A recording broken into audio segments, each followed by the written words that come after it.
বাবা মাকে ধমক দিয়ে ফেসবুকের মধ্যে আমি আবার আরেকজনকে অভিভাবক বানাই, ঠিক কিনা বলেন? বাংলাদেশে এই প্রথা আছে না নাই? আমার প্রিয় অভিভাবক, অথচ তার বাপের নাম ফেসবুকে, তার বাপের ছবিই নাই ফেসবুক। কথা বলেন ঠিক কিনা?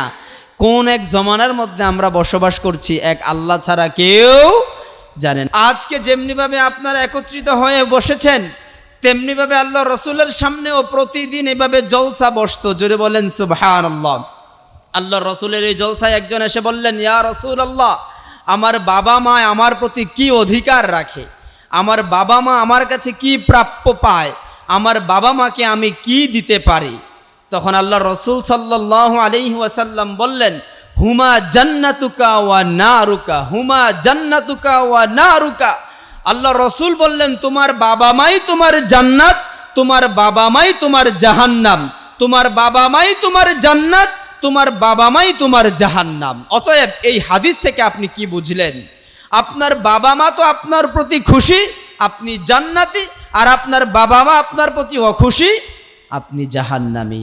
তাই আসুন আমরা বাবা মায়ের খুশি অর্জন করি। বাবা মায়ের খুশি অর্জন করার জন্য আল্লাহ রসুল সাল্লাল্লাহু আলাইহি ওয়াসাল্লাম অসংখ্য হাদিসের মাধ্যমে আমাদেরকে উৎসাহ দিয়েছেন। শুধু হাদিসের মধ্যেই সীমাবদ্ধ নয়, আল্লাহ রব্বুল আলামিন কোরআন আল কারীমে সূরাতু বনী ইসরাঈলের 22 নম্বর আয়াতে চমৎকারভাবে বাবা মায়ের সাথে আমাদের কেমন আচরণ হবে, বাবা মায়ের সাথে আমাদের কেমন সম্পর্ক হবে, বাবা মায়ের সাথে আমাদের কেমন মহব্বত আন্তরিকতা থাকতে হবে, কেমন ব্যবহার আচরণ করা যাবে, এ বিষয়ে সূরাতু বনী ইসরাঈলের 22 নম্বর আয়াতে আল্লাহ রব্বুল আলামিন এভাবে বলেন, وَقَضَى رَبُّكَ أَلَّا تَعْبُدُوا إِلَّا إِيَّاهُ وَبِالْوَالِدَيْنِ إِحْسَانًا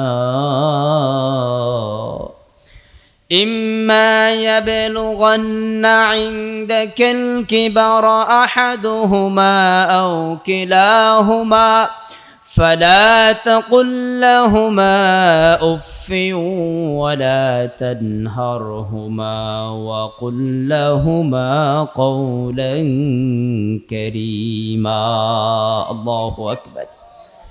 আল্লাহ রব্বুল আলামিন কোরআন আল কারীমে যখন কদা শব্দ নির্ধারণ করেন, কদা শব্দের অর্থ হলো বিচারক, ফায়সালাকারী। বলেন আসমান এবং জমিনের মধ্যে সর্বশ্রেষ্ঠ ফায়সালাকারী কে? আল্লাহর চাইতে বড় কোনো ফায়সালাকারী হতে পারে না, কখনোই কল্পনা করা যায় না। আল্লাহ রব্বুল আলামিন বিচারক হয়ে ফায়সালা করেছেন, কদা রব্বুকা আল্লা তা'বুদু ইল্লা ইয়্যাহ। আমি যাদেরকে জমিনের মধ্যে উত্তম আকৃতি দিয়ে জমিনের মধ্যে আশরাফুল মাখলুকাত হিসাবে সৃষ্টি করলাম, তাদের একমাত্র ইবাদত করার, একমাত্র দাসত্ব করার, একমাত্র দাসত্ব পাবার মালিক হলো কে?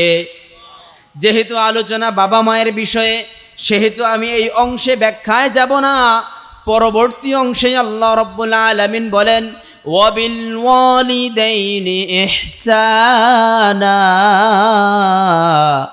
তুমি তোমার বাবা মায়ের সাথে ইহসানমূলক আচরণ করবে, তুমি তোমার বাবা মায়ের সাথে সদাচরণ করবে। মুআজ্জাজ হাজিরিন, আপনাদের সামনে আমি একটু ব্যাখ্যা দিতে চাই, সংজ্ঞা দিতে চাই। ব্যবহার হলো 3 প্রকার। ব্যবহার কয় প্রকার?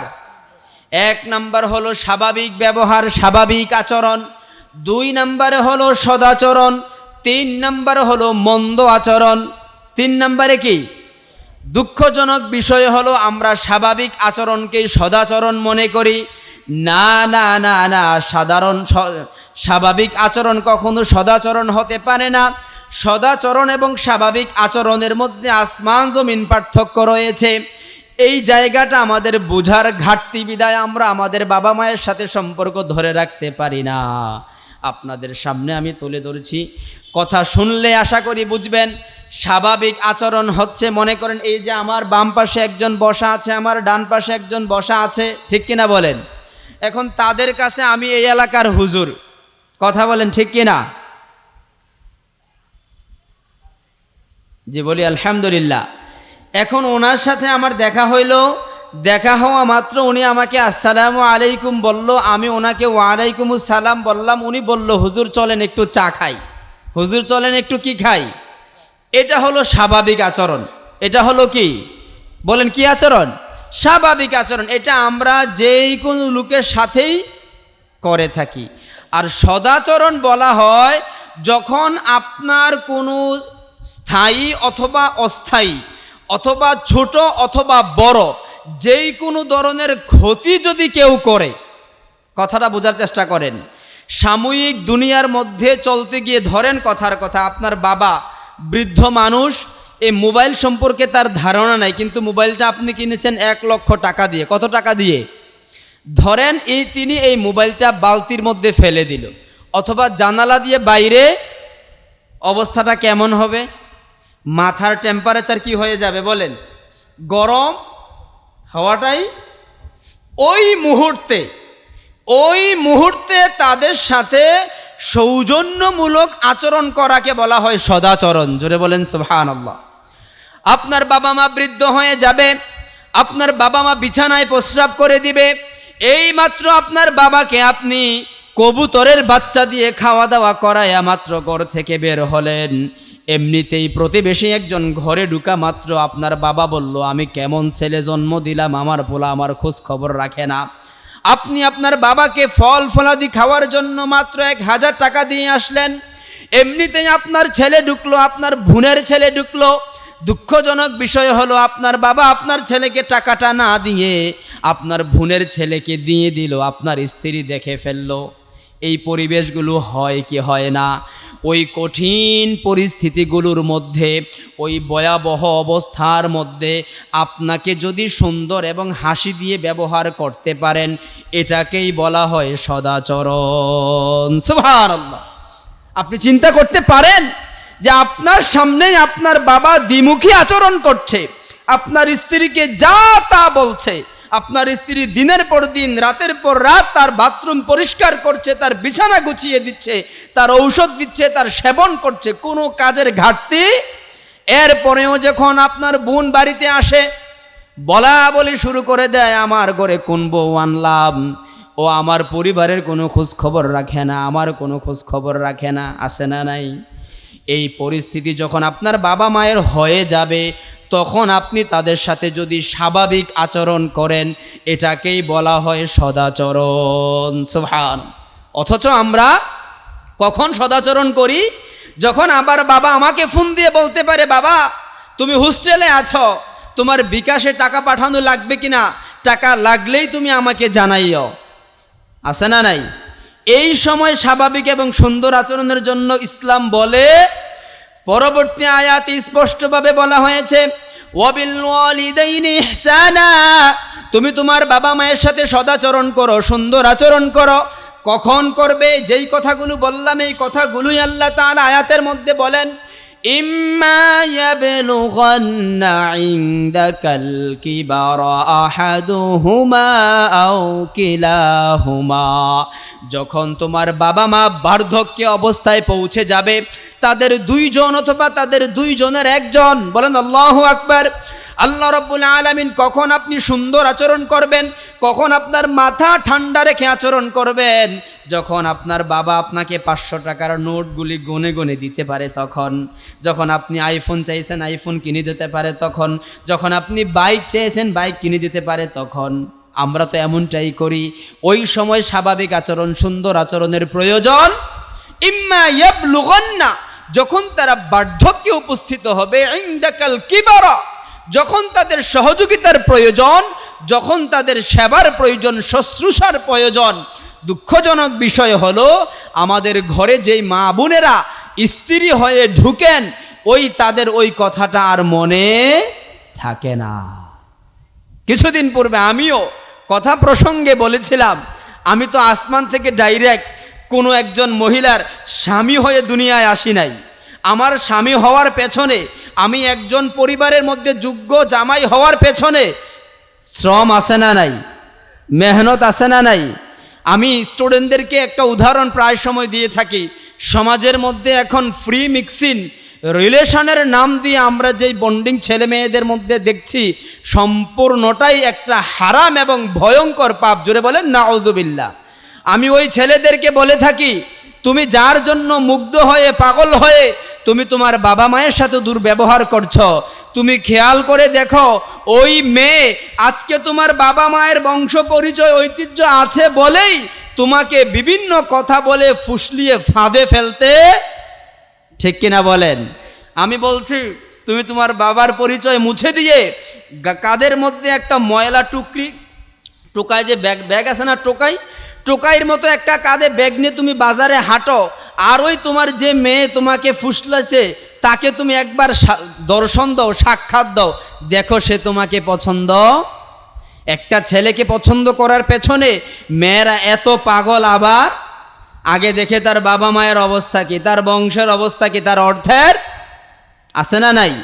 তাহলে এই পর্যন্ত আনার পেছনে যাদের মেহনত আছে, দুঃখজনক বিষয় হলো সমাজে তখন আর তাদের মূল্যায়ন থাকে না। মুআজ্জাজ হাজিরিন, প্রথমে আমি হাদিসটা বলে আলোচনা শুরু করেছি, হুমা জান্নাতুকা ওয়া নারুকা, আমার বাবা মাই আমার জান্নাত, আমার বাবা মাই আমার জাহান্নাম। অতএব বাবা মায়ের সাথে কেমন ব্যবহার করবেন? আল্লাহ রাব্বুল আলামিন বলেন, ইয়াবলুগান্না ইনদাকাল কিবারা আহাদুহুমা আও কিলাহুমা, তাদের দুইজন অথবা একজন যখন বার্ধক্যে উপনীত হবে, ফালা তাকুল লাহুমা উফ। মুরব্বিদের জীবনযাপনের মধ্যে সচেতনতার ঘাটতি আছে। কখন খাবার খাওয়া লাগবে, কখন পানি খাওয়া লাগবে, তাদের এই রুটিন ঠিক থাকে না। কখন প্রস্রাব করবে, কখন বাথরুম করবে, এই খবর অনেক সময় বৃদ্ধ বয়সে বাবা মায়ের থাকে না। পাশের রুমে আপনার বাবা থাকে, আপনার মা থাকে, তাদের রুম থেকে দুর্গন্ধ আসে, তা আপনি গিয়ে দেখলেন যে আপনার স্ত্রীর নামে বদনাম করছে, আপনার নামে বদনাম করছে। ফালা তাকুল লাহুমা উফ, তাদের সামনে উফ শব্দটাও উচ্চারণ করা যাবে। ওয়ালা তানহারহুমা, এবং তাদেরকে ধমক দেওয়া যাবে না। আমরা দেই কি দেই না? কথা বলেন, দেই কি দেই না? বাবা মাকে ধমক দিয়ে ফেসবুকের মধ্যে আমি আবার আরেকজনকে অভিভাবক বানাই, ঠিক কিনা বলেন? বাংলাদেশে এই প্রথা আছে না নাই? আমার প্রিয় অভিভাবক, অথচ তার বাপের নাম ফেসবুকে, তার বাপের ছবিই নাই ফেসবুক। কথা বলেন ঠিক কিনা? কোন এক জমানার মধ্যে আমরা বসবাস করছি, এক আল্লাহ ছাড়া কেউ জানেন। আল্লাহ রাব্বুল আলামিন বলেন, ওয়ালা তাকুল লাহুমা উফফি ওয়ালা তানহারহুমা, তুমি তাদের সাথে উফ শব্দটাও বলবে না, তুমি তাদেরকে ধমক দিবে না। উফফি ওয়ালা তানহারহুমা ওয়া কুল লাহুমা কওলান কারীমা, যদি তাদের সাথে কথা বলতে হয় তাহলে সম্মানসূচক কথা বলবে। কি সূচক? কি সূচক? কারিমা শব্দটা এখানে আসছে, সম্মানসূচক। আমি আপনাদের কাছে জানতে চাই, যারা কোনো ক্ষেত্রে চাকরি বাকরি করেন, আপনার অফিসের বসের সাথে আপনি কিভাবে কথা বলেন? Sir sir sir sir sir. আমি তো একসময় দেখছি একজনে 27 সেকেন্ড কথা বলছে 21 বার sir sir sir sir sir sir sir, মানে এরকম করে। আসে না নাই? কথা বলেন, আসে না নাই বলেন? মানে সম্মান দিতে দিতে আল্লাহর চাইতে না পারে সে আরো বেশি সম্মান তার স্যারকে, ঠিক কিনা বলেন? অথচ আল্লাহ বলছেন, তুমি যদি তোমার বাবা মায়ের সাথে কথা বলতেই হয় কওলান কারীমা, তুমি তাদের সাথে সম্মানসূচক কথা বলবে। পৃথিবীর মধ্যে আপনি যত মানুষের সাথে যত কথা বলবেন না কেন, সকলের সাথে আপনি যেই পরিমাণ সম্মান দিয়ে কথা বলবেন, তাদের চাইতে 1000 গুণ সম্মান দিয়ে বাবা মায়ের সাথে কথা বলার জন্য বলেছেন কে? আল্লাহ আল্লাহ আল্লাহ। মুআজ্জাজ হাজিরিন, এই আয়াতের ব্যাখ্যায় হাদিসের দিকে যদি আমরা যাই, আব্দুল্লাহ ইবনে মাসউদ রাদিয়াল্লাহু আনহু থেকে বর্ণিত, তিনি বলেন, সাআলতুন নবিয়্য সাল্লাল্লাহু আলাইহি ওয়াসাল্লাম, আমি রাসূলুল্লাহ সাল্লাল্লাহু আলাইহি ওয়াসাল্লামকে জিজ্ঞাসা করলাম, ইয়া রাসূলুল্লাহ সাল্লাল্লাহু আলাইহি ওয়াসাল্লাম। সবাই জোরে বলেন সাল্লাল্লাহু আলাইহি ওয়াসাল্লাম। কষ্ট লাগে? দুরূদ শরীফ পড়তে কষ্ট লাগে? একবার দুরূদ, আল্লাহ সুবহানাহু ওয়া তাআলা আপনার দিকে 10 বার তাকাবেন। অর্থাৎ আল্লাহ কত মহান, এটা বোঝানোর জন্য কিভাবে যে বললে আপনারা বুঝবেন, আপনি পৃথিবীতে এমন কোনো ব্যবসা পাবেন না যেখানে 1 টাকা বিনিয়োগ করলে 10 টাকা দিয়ে শুরু করে। কথা বলেন, আছে নাকি? বরঞ্চ 25 পয়সা পাইতে পারেন। 1 টাকা বিনিয়োগ করলে কত টাকা? 25 পয়সা। আর আল্লাহ আপনার সাথে ব্যবসা শুরু করে আপনি আল্লাহকে একটা আহসান দিবেন, একটা হাসানা দিবেন, আল্লাহ আপনাকে কয়টা দিবে? সুবহানাল্লাহ বলবেন না? এই মর্মে একটু আপনাদের সামনে সারিবদ্ধভাবে 2-3টা আয়াত তুলে ধরি। আল্লাহ রাব্বুল আলামিন জমিনের মধ্যে আমাদেরকে সুন্দর আকৃতি দিয়ে সৃষ্টি করেছেন, উত্তম আকৃতি দিয়ে সৃষ্টি করেছেন। আল্লাহ রাব্বুল আলামিন কোরআন আল কারিমে বলেন, লাকাদ খালাকনাল ইনসানা ফি আহসানি তাকওয়িম। জোরে বলেন সুবহানাল্লাহ। কোরআনে একটা আছে না নাই? আল্লাহ রাব্বুল আলামিন বলেন, আমি মানুষদেরকে উত্তম আকৃতি দিয়ে সৃষ্টি করেছি। দ্বিতীয় অংশে আল্লাহ রাব্বুল আলামিন বলেন, আমি জমিনের মধ্যে মানুষগুলোকে সৃষ্টি করেছি উত্তম কাজ করার জন্য। আপনার জীবনের ডায়েরির পৃষ্ঠাগুলো উল্টাতে থাকলে দিনে রাতে উত্তম কাজ খুঁজে পাওয়া যায়। 5ই আগস্টের পরে তো মাহফিলই বন্ধ করে দিচ্ছে। কথা বলেন, আমি নিজে একজন ভুক্তভোগী।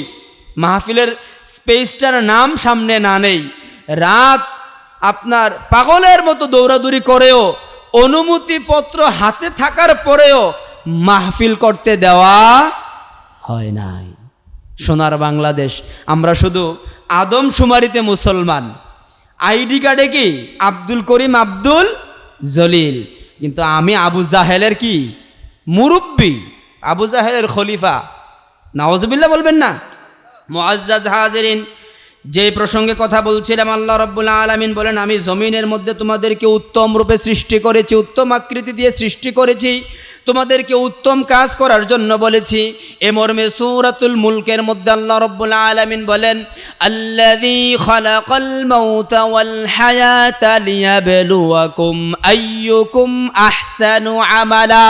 আমি হায়াত এবং মৌত সৃষ্টি করেছি তোমাদের মধ্যে লক্ষ্য করার জন্য, তোমাদের মধ্যে বিচার করার জন্য, তোমাদের মধ্যে যাচাই করার জন্য, তোমাদের মধ্যে কে উত্তম কাজ করে। জোরে বলেন সুবহানাল্লাহ।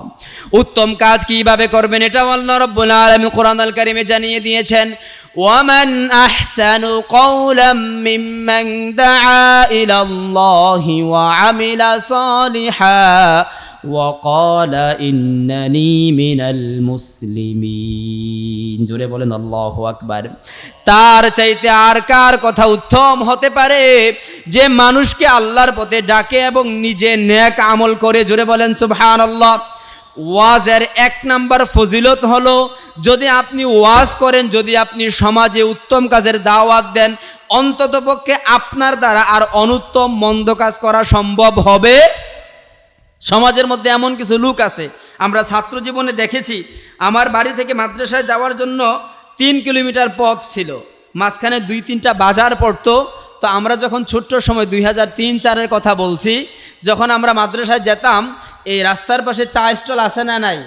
কথা বলেন, চা স্টল আছে না নাই? চা স্টলের ভিতরে তিনি বসে সরাসরি টিভির দিকে মোতাওয়াজ্জু হয়ে সিনেমা দেখেন, আছে না নাই? চা স্টলের একমাত্র পুঁজি হলো একটা টিভি, ঠিক কিনা বলেন? কিন্তু পরিতাপের বিষয় হলো, আমরা তো ছোট্ট মানুষ, ছাত্র মানুষ, তো যখন একটা মারামারির আওয়াজ অথবা একটা গানের আওয়াজ অথবা একটা কোনো কিছু যখন আওয়াজ কানে লাগে, তখন আমরা দোকানের পাশে একটু দাঁড়াইতাম। ছাত্র জীবন এমন হইতো কি হইতো না বলেন? দাঁড়ানো মাত্র ওই ভিতরে বসা লোক এমন ধমক দিত, তুই স্কুলে যা, অথচ উনি মনে হয় জান্নাতে বসে রয়েছে। কথা বলেন, আছে না নাই? অতএব ওয়াজের 1 নাম্বার ফজিলত হলো, অন্তত আপনি নিজেকে মন্দ কাজ থেকে বাঁচাতে পারবেন। আল্লাহ রাব্বুল আলামিন এটাই বলেছেন, আমি উত্তম রূপে সৃষ্টি করেছি এবং উত্তম কাজ কে করে সেটা যাচাই বাছাই করব। এবং উত্তম কাজের মধ্যে শ্রেষ্ঠ কাজ হলো মানুষকে আল্লাহর পথে ডাকা এবং নেক আমল করা এবং ঘোষণা দেওয়া, ওয়া ক্বালা ইন্নানি মিনাল মুসলিমিন, আমি মুসলমানদের অন্তর্ভুক্ত। যদি এইভাবে আপনি আপনার জীবনকে সাজাতে পারেন, আল্লাহ রাব্বুল আলামিন বলেন, ওয়ালা নাজিজিয়ান্নাহুম আজরাহুম বিআহসানিল্লাযী কানু ইয়া'মালুন, আমি অবশ্যই তাদেরকে যখন প্রতিদান দিব, আহসান দিয়ে শুরু করব। জোরে বলেন সুবহানাল্লাহ। আল্লাহর আহসান একে কত? 10।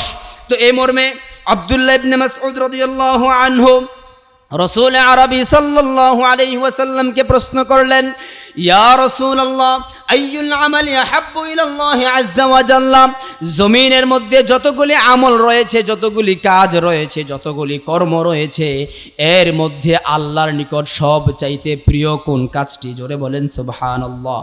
রাসূল আরবি সাল্লাল্লাহু আলাইহি ওয়াসাল্লাম তার জবাবে বললেন, আস-সালাতু আলা ওয়াক্তিহা, এক নাম্বার শ্রেষ্ঠ কাজ হলো একজন মানুষ যখন সে লা ইলাহা ইল্লাল্লাহ মুহাম্মাদুর রাসূলুল্লাহ সাল্লাল্লাহু আলাইহি ওয়াসাল্লাম কালিমা পড়ে এই পতাকার ভিতরে যখন নিজেকে সীমাবদ্ধ করবে, নিজেকে এই কালিমার পতাকার ভিতরে যখন শামিল করবে, তার জীবনের শ্রেষ্ঠ কাজ হলো আস-সালাতু আলা ওয়াক্তিহা, সময় মতো 5 ওয়াক্ত সালাত আদায় করা। জোরে বলেন সুবহানাল্লাহ। একজন মুসলমান, একজন মুমিন কখনো নামাজ ছাড়া থাকতে পারে না, সালাত ছাড়া থাকতে পারে না। একজন মুসলমান কখনো তার মুসলমানের পরিচয় সালাত ছাড়া দিতে পারে না। সাহাবা আজমাইনদের জমানায় যারা সালাত আদায় করতো না তাদেরকে মুসলমান মনে করা হতো না। জোরে বলেন নাউজুবিল্লাহ। অথচ আজকের সমাজে আমরা এমন মানুষ দেখতে পাই, তারা বলে নামাজ পড়লে পড়ি, না পড়লে নাই, আমার ঈমান ঠিক আছে।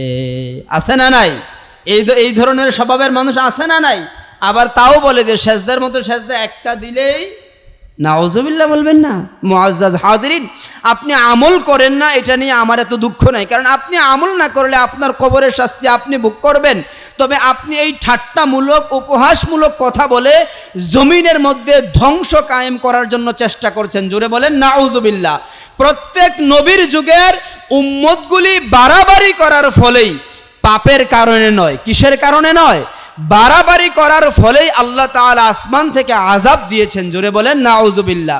কুরআন আল কারীমে বহু জায়গায় আয়াতটি আপনারা পাবেন, ওয়ায়াকুলুনা মাতা হাযাল ওয়া'দ ইন কুনতুম সাদিকিন। এটা হলো কাফের, মুশরিক, ইহুদি, ইসলাম বিরোধীদের ভাষা।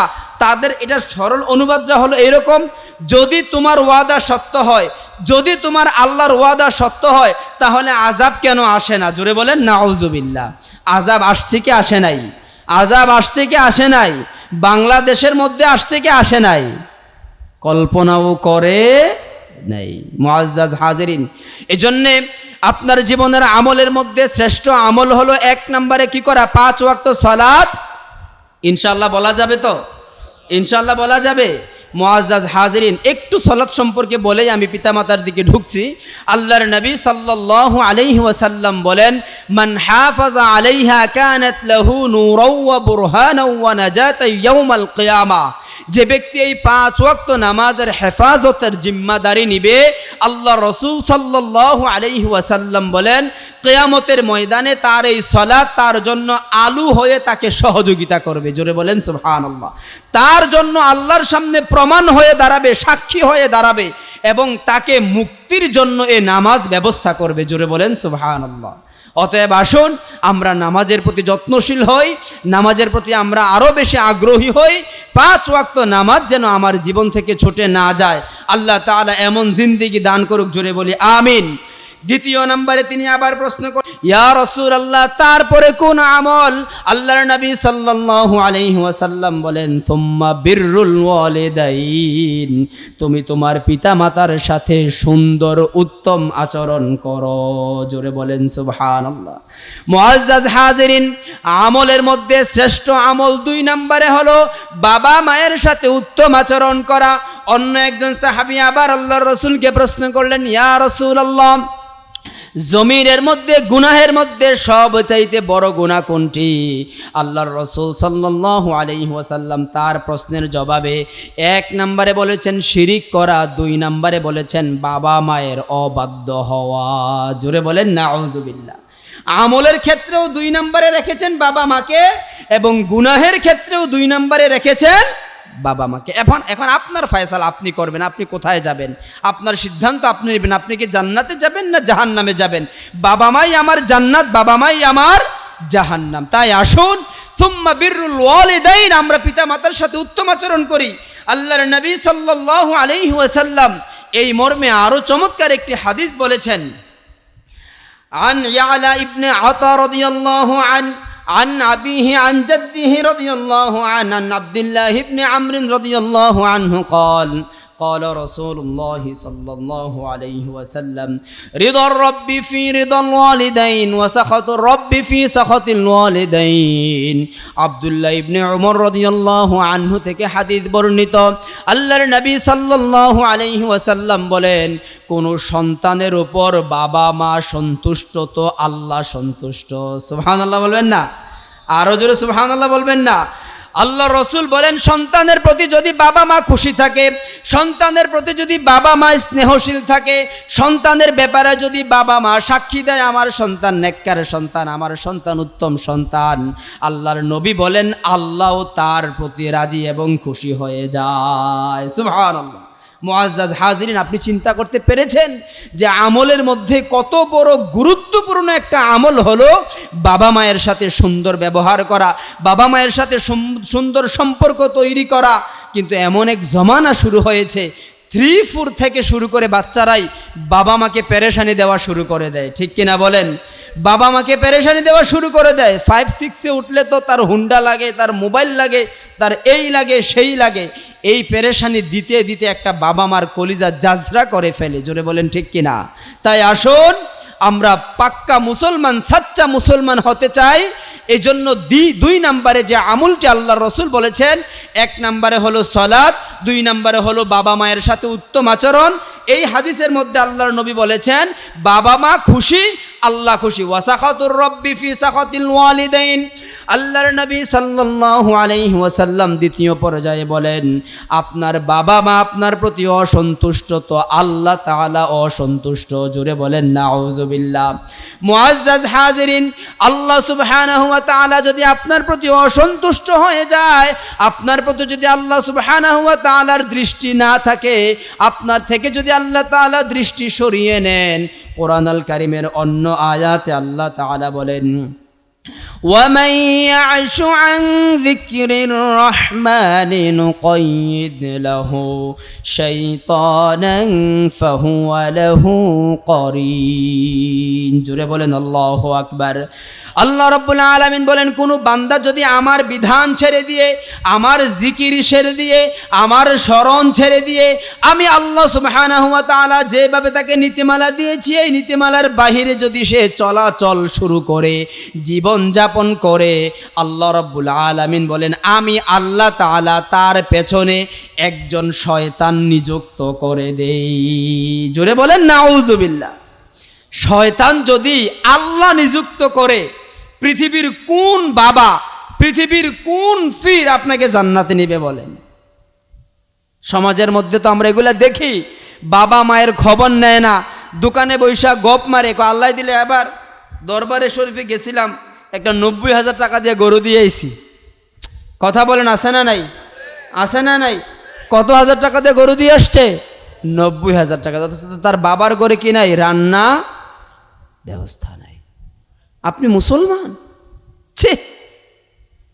মুআজ্জাজ হাজিরিন, এভাবে যদি আপনি সময় স্বল্প, আলোচনা দীর্ঘায়িত করা যাবে না। আল্লাহর নবী সাল্লাল্লাহু আলাইহি ওয়াসাল্লামকে এভাবে আরও একজন সাহাবা প্রশ্ন করলেন, ইয়া রাসূলুল্লাহ, জমিনের মধ্যে আমার কাছে সবচাইতে উত্তম ব্যবহার কে বেশি প্রাপ্য? এইভাবে হাদিসটি বলার পরে আমি আলোচনা শর্ট করছি। 3 বার তিনি মায়ের কথা বলেছেন। কয়বার? কথা বলেন কয়বার? তিনি প্রশ্ন করলেন আমার কাছে উত্তম ব্যবহার কে প্রাপ্য? বললেন তোমার মা। আবার প্রশ্ন করলেন, তিনি বললেন তোমার মা। আবার প্রশ্ন করলেন, তিনি বললেন তোমার মা। আবার প্রশ্ন করলেন, তিনি বললেন তোমার মা বাবা। তারপরে প্রশ্ন করলেন, বলল তোমার নিকট আত্মীয় স্বজন। জোরে বলেন সুবহানাল্লাহ। 3 বার বলার কারণ আছে না নাই? কোরআন আল কারীমে স্পষ্ট আল্লাহ রাব্বুল আলামিন বলেছেন وَوَصَّيْنَا الْإِنسَانَ بِوَالِدَيْهِ حُسْنًا وَوَضَعَتْهُ كُرْهًا وَحَمْلُهُ وَفِصَالُهُ 30 شهرا। জোরে বলেন আল্লাহু আকবার। 3টি কারণ রয়েছে, 3টি ভয়াবহ কারণ, 3টি ভয়াবহ পরীক্ষা মা দেওয়ার কারণে। মা 3 বার অগ্রাধিকার পেয়েছে। আপনি কোনো ভালো ব্যবহার যদি করেন, অথচ দুঃখজনক বিষয় হলো ঘরের মধ্যে বাবা মায়ের সাথে দুর্ব্যবহার করে, কোট শোট পরে অফিসে ঢুকে স্যারের সাথে গিয়ে স্যার আসসালামু আলাইকুম, আছে না নাই? কথা বলেন আছে না নাই? আপনি কোন জাতের মুসলমান? আপনি কোন জাতের মুসলমান? আপনি অফিসে যাওয়ার সময় বাবা মাকে কষ্ট দিয়ে যান, অথচ যুদ্ধের ময়দানে আল্লাহ রসুলের হাদিসে আসছে একজন সাহাবী যুদ্ধের ময়দানে যাওয়ার জন্য আল্লাহর কাছে বায়আত গ্রহণ করার জন্য গিয়েছেন। যাওয়ার পরে তিনি বললেন, ইয়া রাসূলুল্লাহ, আমি যখন ঘর থেকে বের হয়েছি তখন আমি আমার বাবা মাকে কাঁদতে দেখেছি, এই মুহূর্তে আমি কি করতে পারি? আল্লাহ রসুল বললেন, তুমি তোমার বাবা মাকে যেভাবে কাঁদিয়ে এখানে এসেছো, তোমার যুদ্ধে যাওয়া দরকার নাই, তুমি আবার ঘরে ফিরে যাও, যেমনভাবে কাঁদিয়েছো আবার তুমি তাদেরকে তেমনভাবে গিয়ে হাসাও। জুড়ে বলেন সুবহানাল্লাহ। আর আমরা কেমন সন্তান, বাবা মায়ের সাথে আমাদের ব্যবহার কত ভয়াবহ হয়ে গিয়েছে। তাই আসুন মুআজ্জাজ হাজিরিন, তিনবার বলার পেছনে কারণ রয়েছে, সেই দিকে গেলে সামনের যে গুরুত্বপূর্ণ হাদিস সেদিকে যাওয়া যাবে না। আমি চমৎকার একটা হাদিস বলছি, আপনারা শোনেন। আল্লাহর নবী সাল্লাল্লাহু আলাইহি ওয়াসাল্লামের একজন সাহাবী আব্দুল্লাহ ইবনে আব্বাস রাদিয়াল্লাহু আনহু, তার কাছে একজন বসা ছিলেন আতা ইবনে ইয়াসার, একজন তাবিঈ। ঘটনাটা একটু বোঝার চেষ্টা করেন। আতা ইবনে ইয়াসার, তার নাম কি বলেন? আতা ইবনে ইয়াসার আব্দুল্লাহ ইবনে আব্বাস রাদিয়াল্লাহু আনহুর সামনে বসা। আন্নাহু আতাহু রজুলুন, এমন সময় একজন ব্যক্তি আগমন করলেন। তিনি এসে বললেন, ইন্নী খাতাবতু ইমরাআতান ফাআবাত আন তানকিহানি, আমি একজন সুন্দরী রূপসী মহিলাকে বিবাহের প্রস্তাব দিয়েছিলাম, কিন্তু সে আমার প্রস্তাব কি করেছে? ফিরিয়ে প্রত্যাখ্যান করেছে। অতঃপর তিনি বললেন, ফাআহাব্বাত আন তানকিহাহু ফাগিরতু আলাইহা ফাকাতালতুহা, তাকে অন্য আরেকজন প্রস্তাব দিয়েছে এবং সে প্রস্তাবে রাজি হয়ে সে তাকে বিয়ে করেছে, আর এটা আমার ইজ্জতের মধ্যে লেগেছে, আমার মেজাজের মধ্যে লেগেছে। আছে না নাই? ঘটনা ঘটে কি ঘটে না? একজনের পেছনে দুই তিনজন আছে না নাই? এই ঘটনা সাহাবা আজমাইনদের সামনে তুলে ধরেছেন তাবিঈদের জমানার মানুষ। তখন তিনি বললেন, আমার ইজ্জতে লাগার ফলে ফাকাতালতুহা, আমি ওই নারীকে হত্যা করে ফেলেছি। জোরে বলেন নাউজুবিল্লাহ। ইবনে আব্বাস রাদিয়াল্লাহু আনহু আশ্চর্য হয়ে গেলেন। অতঃপর তিনি তাকে কাছে প্রশ্ন করলেন, ফাহাল্লি মিন তাওবা। ইবনে আব্বাস রাদিয়াল্লাহু আনহুর কাছে বললেন, ও আমার ভাই, আমি তো মেজাজ গরম হয়ে যাওয়ার কারণে ওই নারীকে হত্যা করে ফেলেছি, এখন আমার তাওবা করার সুযোগ আছে কিনা? আপনাকে হত্যার ব্যাপারে একটু আগে বলে নেই, হত্যার একমাত্র ফায়সালা হত্যা। হত্যার একমাত্র ফায়সালা কি? যদি সে স্বীকার করে আমি হত্যা করেছি, তার একমাত্র ফায়সালা কি? এর বিকল্প আর কোনো ফায়সালা নাই। অথচ তিনি গিয়ে বললেন, ফাহাল্লি মিন তাওবা, আমার কি তাওবা করার কোনো সুযোগ আছে? ইবনে আব্বাস রাদিয়াল্লাহু আনহু বললেন, উম্মুকা হাইয়া, তোমার মা জীবিত আছে কিনা? জোরে বলেন সুবহানাল্লাহ। অতঃপর ওই ব্যক্তি বললেন, লা, আমার মা জীবিত নাই। অতঃপর ইবনে আব্বাস বললেন, তুব ইলাল্লাহি আযজা ওয়া জাল্লা ওয়া তাকাররাবা ইলাইহি মাস্তাতা'তা, তুমি বারবার আল্লাহর কাছে তাওবা করো, তুমি বারবার আল্লাহর কাছে ইস্তেগফার করো, তুমি তোমার সামর্থ্য অনুযায়ী আল্লাহর নৈকট্য হাসিল করার চেষ্টা করো। এই কথা বলার পর ওই আগন্তুক ব্যক্তি চলে গেলেন। চলে যাওয়ার পরে আতা ইবনে ইয়াসার ইবনে আব্বাসকে জিজ্ঞাসা করলেন আশ্চর্য ঘটনা। তিনি বলল, তিনি একজন মহিলাকে হত্যা করছে, আর আপনি তাকে জিজ্ঞাসা করলেন তার মা জীবিত আছে কিনা। কথা কি মিলে নাকি? কথা বলেন, কথা মিলে? কথা মিলে না। আতা ইবনে ইয়াসার রাদিয়াল্লাহু আনহু আশ্চর্য, তাকে জিজ্ঞাসা করলেন এটা কোন ধরনের কথা বললেন। অতঃপর তিনি বললেন, ইন্নী লা আ'লামু, ইন্নী লা আ'লামু। ইবনে আব্বাস বলেন, নিশ্চয় আমি সাক্ষী দিচ্ছি, আমার জানা নাই, আমার কোনো জানা নাই, আমার কোনো জানা নাই। খেয়াল করেন হাদিসের অর্থ, যে আকরাবা ইলাল্লাহি আযজা ওয়া জাল্লা মিন বিররিল ওয়ালিদাহ। জুড়ে বলেন সুবহানাল্লাহ। যে আল্লাহর নৈকট্য হাসিল করার জন্য, আল্লাহর নৈকট্য হাসিল করার জন্য এই আমলের চাইতে অন্য কোনো শ্রেষ্ঠ আমল আমি ইবনে আব্বাসের জানা নাই। জোরে বলেন সুবহানাল্লাহ। আমলটা হলো কি? মিন বিররিল ওয়ালিদাহ, সে যেন তার বাবা মায়ের সাথে সুন্দর ব্যবহার করে। জোরে বলেন সুবহানাল্লাহ। মুআজ্জাজ হাজিরিন, বাবা মা কেমন সম্পদ, বাবা মা কেমন দৌলত, আপনি হত্যা করার পরেও আপনি যদি আপনার বাবা মায়ের খেদমতে নিজেকে নিমজ্জিত করতে পারেন, আল্লাহর রাসূলের হাদিস প্রমাণ করে আল্লাহ তাআলা আপনাকে তার নৈকট্য বান্দা হিসাবে কবুল করে নেবেন। তাইলে মনে হয় হত্যার চাইতে আমরা বেশি পাপ করে ফেলছি। কথা বলেন, আমরা যারা সমাজে বসবাস করি, যারা বাবা মায়ের সাথে দুর্ব্যবহার করি, তারা কি হত্যার চাইতে বড় পাপ করছি?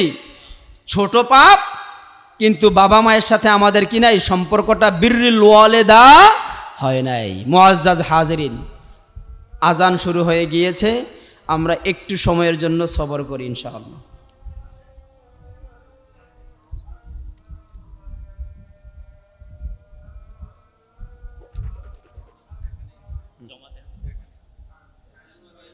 আজান দিয়ে দে, এখানে দিয়ে লাগে। এখন হাদিস বলে আলোচনা এখানে শেষ করে দিচ্ছি।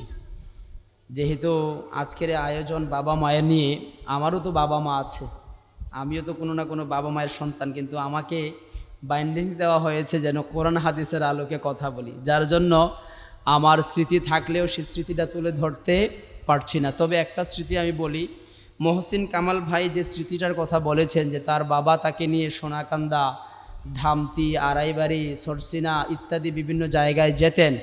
আমার বাবা এবং আমার দাদা তারা এই সোনাকান্দার আব্দুর রহমান যে পীর সাহেব, আব্দুর রহমান হানাফি পীর সাহেব, তাদের সাথে আমার দাদার চলাফেরা। তো আমরাও আমি সোনাকান্দার সরাসরি ছাত্র। তো এই কিছুদিন পূর্বে সোনাকান্দার মাহফিল গিয়েছে, তো আমি আমার বড় ভাই দুজনে মিলে, আমার বোনজামাই সহ আমরা গিয়েছি। আসলে দরবার কেন্দ্রিক মাহফিলগুলোতে আমরা যারা ছেলে অথবা আমরা যারা টুকটাক কিছু কোরআন হাদিস বুঝি, আমাদের জন্য আহামরি তেমন কিছু নাই। কিন্তু আমি ভাইকে বললাম যে ভাই আমি যাচ্ছি একমাত্র কারণ ওখানে ওই যে কাপড়ের টুপি পরে, সাদা দাড়ি, কলার ছাড়া পাঞ্জাবি, এই লোকটি দেখলেই মনে হয় যেন আমি আমার বাপরে দেখছি। আমি তাকাই থাকি, এদেরকে একটু চা নাস্তা করাই, একেবারে হুবহু বাবার মতো মনে হয়। আর দেখবেন টুপি, দাড়ি, পাঞ্জাবি পরলে মোটামুটি মানুষগুলোর কাছাকাছি লাগে, চেহারা কি লাগে? কাছাকাছি লাগে, দূরত্ব মনে।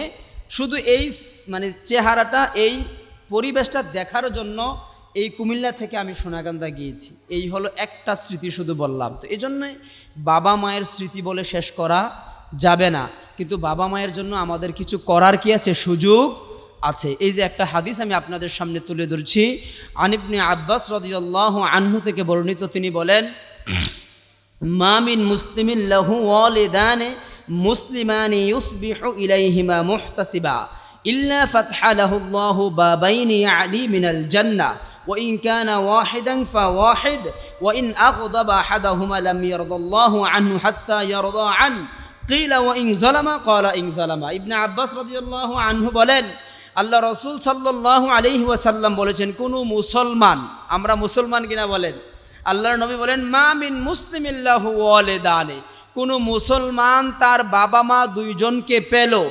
মুসলিমানে মুসলমান অবস্থায়, ইউসবিহু ইলাইহিমা মুহতাসিবা, সে যদি প্রত্যেক দিন সকালবেলা শুধু তাদেরকে একটু সালাম দেয়, আসসালামু আলাইকুম মা কেমন আছেন, আসসালামু আলাইকুম বাবা কেমন আছেন, এটা হোক সরাসরি অথবা ফোনের মাধ্যমে, যদি শুধু সকালবেলা এতটুকু খোঁজখবর নেয় আর মা বাবা যদি তার প্রতি খুশি হয়ে যায়, আল্লাহর নবী বলেন, ইল্লা ফাতহা লাহুল্লাহু বাবাইনি ইয়ানি মিনাল জান্নাহ, আল্লাহ রাব্বুল আলামিন তার জন্য জান্নাতের দুইটি দরজা খুলে দেন। সুবহানাল্লাহ বলবেন না? আমি আপনাদের কাছে জিজ্ঞাসা করতে চাই, এই বাবা মাকে সালাম দিলে আর খোঁজখবর নিলে আপনার জমি, অর্থ, টাকা পয়সা, মোবাইলের মনে হয় 1000 টাকা নষ্ট হয়ে যাবে, অথচ দুইটা জান্নাতের দরজা খোলা পাওয়া যাবে। আল্লাহর নবী বলেন, যদি তাদের মধ্যে একজনকে পাওয়া যায় তাহলে একটা জান্নাতের দরজা খোলা পাওয়া যাবে। লাম ইয়ারদাল্লাহু আনহু হাত্তা ইয়ারদা আন, আল্লাহর নবী বলেন, যদি আপনার বাবা মা আপনার প্রতি রাজি খুশি না থাকে, আল্লাহও আপনার প্রতি রাজি খুশি থাকবে। মৌতের সময় কে আসবে? আমার ফেরেশতা না আল্লাহর ফেরেশতা? আর ফেরেশতা কার কথা শুনে? তাহলে অবস্থা চিন্তা করেন। যদি আপনার, ঘটনা অনেকগুলি আছে। আলকামা রাদিয়াল্লাহু আনহু একজন সাহাবী, তিনি মারা গেছেন, তার কবরে আযাব হচ্ছে। আল্লাহর রসুল বললেন, তার মাকে খবর দাও অথবা তার প্রতিবেশীকে খবর দাও। এলান করা হলো, তার মা আসে না। এতটা কষ্ট দিয়েছিল যে তার মা আসে না। সর্বশেষ যখন এলান করে খোঁজখবর নিয়ে খুঁজে বের করে আনছে, আনার পরে বলছে, তোমার ছেলের কবরে আযাব হচ্ছে, তুমি তাকে ক্ষমা করে দাও। সে বলল যে না, আমি তাকে ক্ষমা করতে পারি। তখন বলল, ঠিক আছে, যদি তুমি ক্ষমা নাই করো তাহলে তাকে এখন আমরা আগুনের মধ্যে পুড়ে ফেলবো, মা তো মাই।